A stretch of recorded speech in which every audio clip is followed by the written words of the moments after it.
Hi guys, I'm Patrick Mouratoglou and this is me in 3D.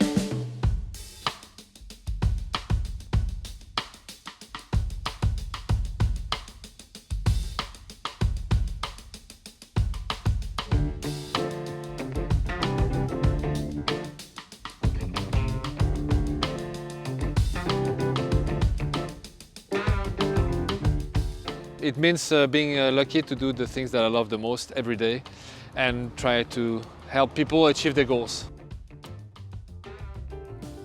I think being the coach of such champions is everything. It's of course a pride because I've been lucky that they chose me, but it's also a big responsibility because I feel like I have to deliver. It's a pressure also. I have to make them better than they've been before.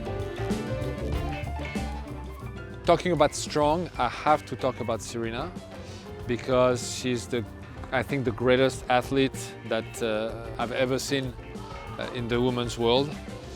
She's extremely strong and extremely flexible at the same time. She's an incredible athlete, and I think it's really part of her to be a strong person, both physically and mentally. And I think on those two aspects, she's been the strongest of all time. The tennis player who's the most impressive at the moment on the men's side is Carlos Alcaraz. I think everybody now believes that he's going to be the next really big thing. He's shown something incredible. He's done something incredible in the last month, beating Rafa, beating Novak. On the women's side, I have to name Coco Gauff, who definitely is not the only one, but she's definitely one of those who has the biggest potential to become #1 in the world in the next years.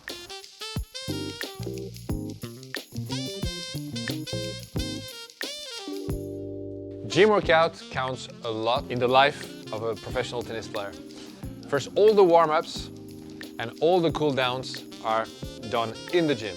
You can use the treadmill, you can use the bike, but you use one of those two to warm up and to cool down after the exercise. All the stretching you also do in the gym. So this is already a lot, and this is every single day of the life of a professional tennis player. And then in the life of a tennis player, there are two other things that are major. The first one is the prevention from injuries, and there is a lot of work to do in the gym for that. Tennis, in a way, destroys the body. It develops the body in a way, and it also destroys it because of some motions that you repeat day in, day out that can affect the joints, shoulder, for example, or ankle.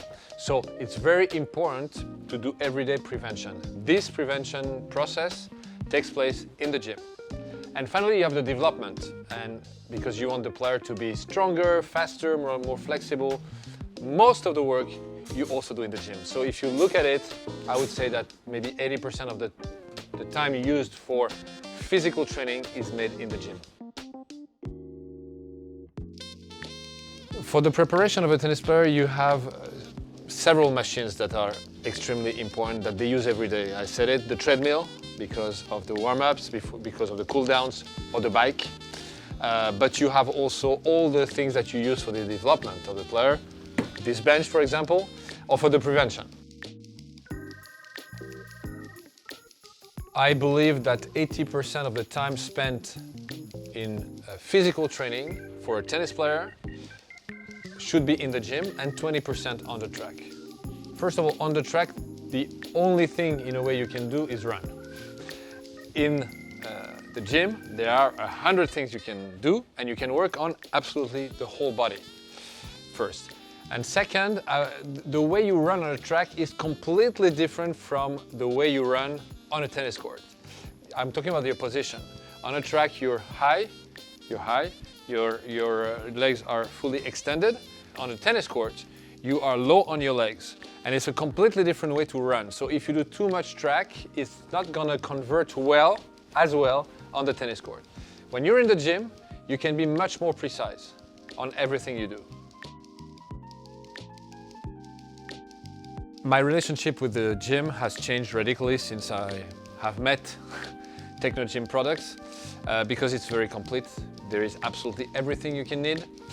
It's very precise, and you have things that are extremely useful, like this bench, for example, that you can use to work every single part of the body. And when you want to develop a tennis player and when you want him to be prepared for competition, you have to be precise.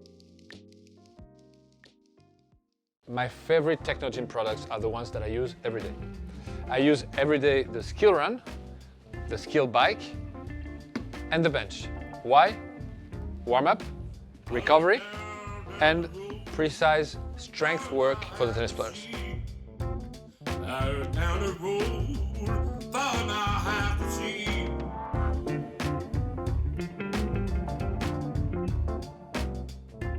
I fell in love with tennis at first sight. The first second I entered a tennis court and I took a tennis racket, I felt that was my home.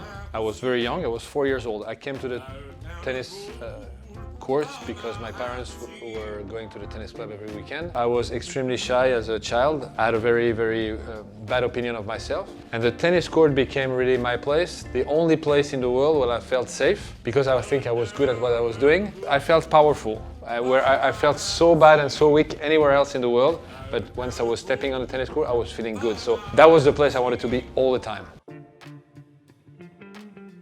I respect a lot of people who are very good at what they're doing. People who are achieving great things. I love to see that, but I just want to be the best I can in what I am doing, and I don't think we have to look up to people for that. I think it's more important to focus on what we want to achieve and find our own path, because I feel that the path to achieving our dreams is different for everyone. And in 2013, biggest moment of my career as a sports person, Serena won Roland Garros with me as a coach, and to make it absolutely perfect, it happened. The final happened the day of my birthday, so the 8th of June 2013. Serena won Roland Garros, and as a coach I won my first Grand Slam in France the day of my birthday. So my relationship with Simona is the relationship that I try to build, I have the goal to build with my player. A relationship in which she feels that she can express anything. I have zero judgment, never. I don't judge my player. I admire her a lot, and I've said it, and I'm going to say it over and over again. I have a huge admiration for her, for what she has already achieved, which is unbelievable. #1 in the world, double Grand Slam winner. And I want to create this relationship in which she feels that I support her 1,000,000%. I'm with her 1,000,000%. She's able to express any type of emotions because I'm here to help her achieve her goals. My goals are my players' goals. So I'm working with Simona Halep since a month. We're getting to know each other. It takes time, even though we spend a lot of time together, and I always want to spend the maximum time with my players because I get to know them, understand them, feel them, because if I'm not able to do that, I cannot coach them. And so I spend a lot of time with Simona. I get to know her better and better day after day. And my goal is just for her to be as successful as she wants to be and for her to achieve what she dreams of achieving. That's my job and that's my goals as a tennis coach. Now, as a man, it's a good question and I didn't think about it. I always had the same goal as a man from day one.